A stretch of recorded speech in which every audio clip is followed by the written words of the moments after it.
2015 na Toyota Innova E na diesel engine mga boss. So magandang araw po sa mga naghahanap dyan ng 7-seater mga bossing. Baka makursunadahan nyo to mga boss. Ikutan lang natin to ng bahagya mga bossing ha. O, manual transmission to mga bossing. Tingnan mo naman ang upuan niyan, napakakisig pa. Pati likuran yan mga boss. Mileage na ito 81,000 km mga bossing. Alright, ito ang likod niyan mga boss. 100% na hindi binahang ating unit mga bossing. Walang basag ang taillight tsaka headlight. Meron lang siya mga dimple, scratches mga bossing. Pero maayos ang makina, transmission, aircon, suspension mga boss. And ang price lang natin dito 565,000 mga boss. Kasama na dyan yung transfer of ownership mga bossing. So naghahanap dyan ng legendaring matibay mga bossing. And siguradong pangmalayo ang biyahe. Ito mga boss. Okay, Toyota Innova mga bossing na 2015 model. Alphard looks na to mga boss. So yung kanyang front grille yan yung kinuha sa design ng Alphard mga bossing, no? Yan, so sa mga nagkaka-interest, coding net is Tuesday. So walang basag ang headlight, ulitin natin. Tapos ready for fog light to mga boss.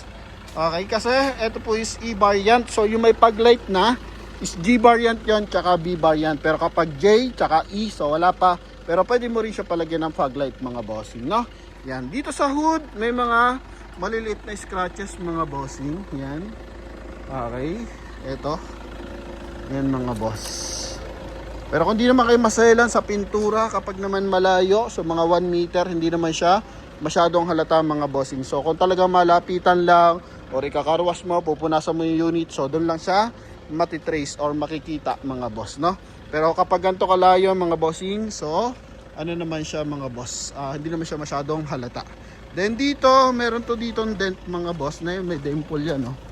Dito may mga dimple. So ipapadent lang natin yan mga bossing, pero bablog na rin natin kasi nga presentable naman yung unit mga boss. R15 yung mags natin, series 20, ano ba to? 2020 ata yung gulong natin mga boss. Okay, 2020 na naka R15 mga bossing. Pero makapal pa, 85% pa. 85% red light pa yan mga boss. Dito rin sa likuran mga bossing. Yan. Okay, Yokohama Antares natin mga boss. Hindi naka body color yung ating door handle kasi nga E-variant to. Tsaka ito mga boss. Pero napakadali na solusyon dyan. Lagyan lang natin ng accessories. Ang mahalaga dito mga bossing, napakatibay ng makina mga boss. Legendary D4D na 2.5 liters diesel mga boss. Merong blind spot assist mga boss. Ito, meron siyang corner panel mga boss. Yan, pasok tayo sa interior. Upuan, maayos na maayos. Dito lang, meron nakapiraso lang mga boss. Yan mga bossing. Pero dito sa sandalan, sa magkabilang side, grabe mga bossing, oh. Kitang kita mo yung pagkakulduroy, pagkakisig ng ating unit. Sa steering wheel, wala pang bakbak mga boss. Naikutin lang natin ng bahagya mga bossing. Busina. Naka-upgrade na yung busina natin ata mga bossing, no? Isa pa nga. Naka-upgrade na nga mga boss, no? Tapos, eto mga bossing, naka-central lock, naka-power window. Magkabilaan yan mga bossing. So siguro dito tayo gumamit ng 0.5 kasi medyo madilim na mga boss, no? Yan, so hawakan na lang natin maigi. So blind spot assist. So pag may mga sumisingit-singit, nakikita natin sa cornering mga boss, no? Ang mileage pala na ito 78,371, di pala 81,000 mga boss. Alam ba 81,000? So may sinilip kasi tayo kanina ng unit 81,000. So 78 lang pala to mga bossing. Alright? Yan. Tapos naka 1 din audio system, naka dual airbag. Kulay gray yung ating ceiling mga boss. Yan. So aircon ventilation, second row, third row, kompleto. Ito yung likod niyan mga bossing. Oh. 5-speed na manual transmission mga boss. So ito yung malaki ang birada mga bossing, 0.5 nga natin mga boss para makita natin yung napangitang appearance. Ito yung sun visor with mirror mga boss. Ito yung kabilang side. Yan, kulay gray ang interior natin mga bossing, ha. Dashboard natin kulay black, tapos dito kulay gray ng bahagya. Okay, ito naman sa steering wheel, makinis na pero wala pang bakbak mga boss. Yan ha, goods na goods to. May 12 volt socket sa ilalim mga bossing. Sa ating handle ng ating transmission, so medyo makinis pero wala pa siyang bakbak. May armrest na rin siya mga boss, no? Yan. Dito naman sa kabilang side, so wala man itong mga punit yung upuan natin. Dito lang talaga meron yung pinakita natin kanina. Napakalit lang naman mga boss, no?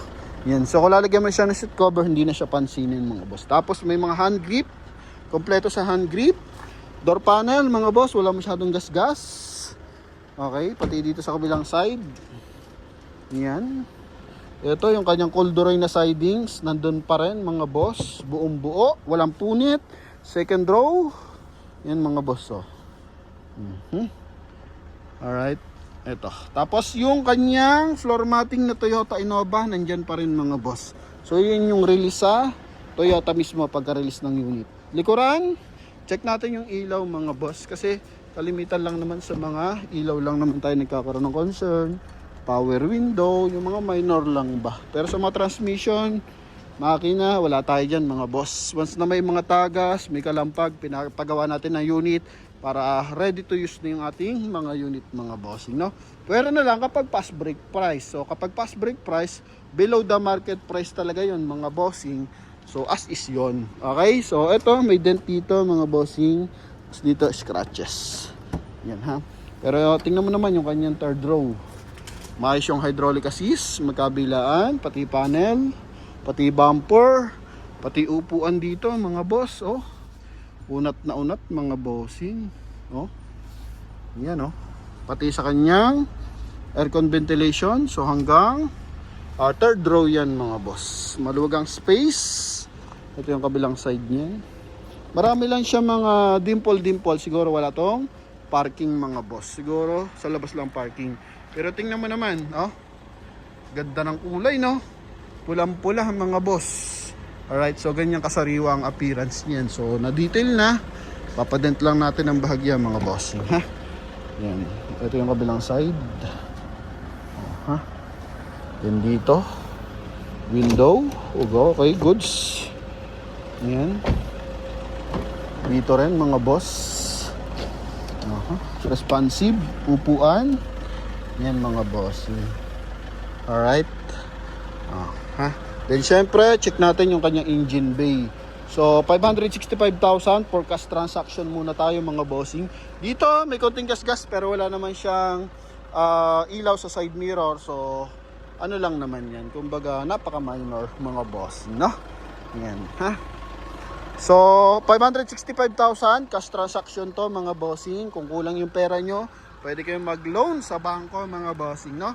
So mga bangkong mababa ang interest, cash loan ang utangin nyo mga bossing, ha.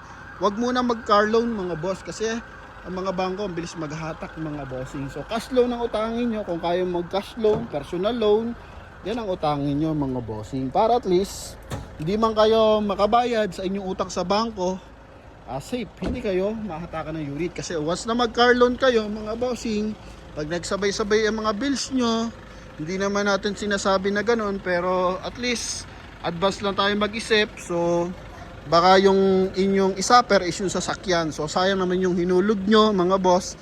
Kaya tayo, nagbibigay tayo ng magandang idea kung ano yung dapat gawin.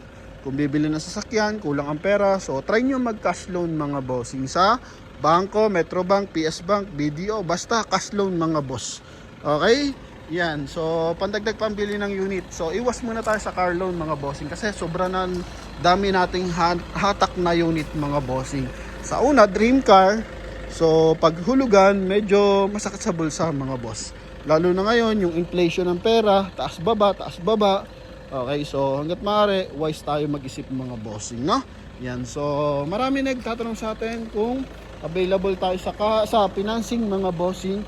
So umiiwas muna tayo sa financing mga boss. Hanggat wala pa magandang promo tsaka computation, hindi muna tayo nagbibigay mga boss ng financing. Alright? So by the meantime, cash transaction muna tayo.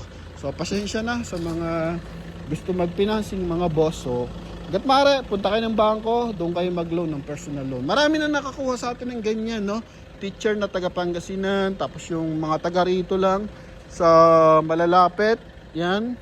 Laging pauli-uli dito sa atin, tumatawag, sir, palunin mo ako. Sabi ko, boss, apply ka dyan. Pagtawid mo na Show Boulevard, may RCBC dyan. Ayun, na-approve. Awa ng Diyos. O yun, sabi ko. So kaya siya ngayon, happy siya. Mababa na interest sa cash loan, and same time, kung madili man siya, hindi siya mahatakan if ever. Alright, so kasi wise yung decision. So maayos, walang UP yung panel mga bossing. Maganda timing na makina, walang tagas. Alright, ha? Turbo diesel to mga bossing, ha? Then naka Motolite Enduro to mga boss. Naka ABS, may alarm. Yan, maayos yung ating hood mga boss. Pati yung ating hood insulator. So dito, nilagyan ng mga gold mga boss kasi umaano to natatanggal. So dito nilagyan na siya ng gold na nut mga bossing. So yun lang naman mga bossing, nag-share lang tayo ng konti and hoping sa mga nangangarap dyan magkaroon ng sasakyan, eto available tayo, Toyota Innova. Ready to use to mga bossing, ha. Basta priority natin transmission, makina, aircon, suspension mga boss, no? Yan. So yun lamang mga boss, sa lahat na nagkaka-interest, tawag na mga bossing. Thank you very much. Bye-bye.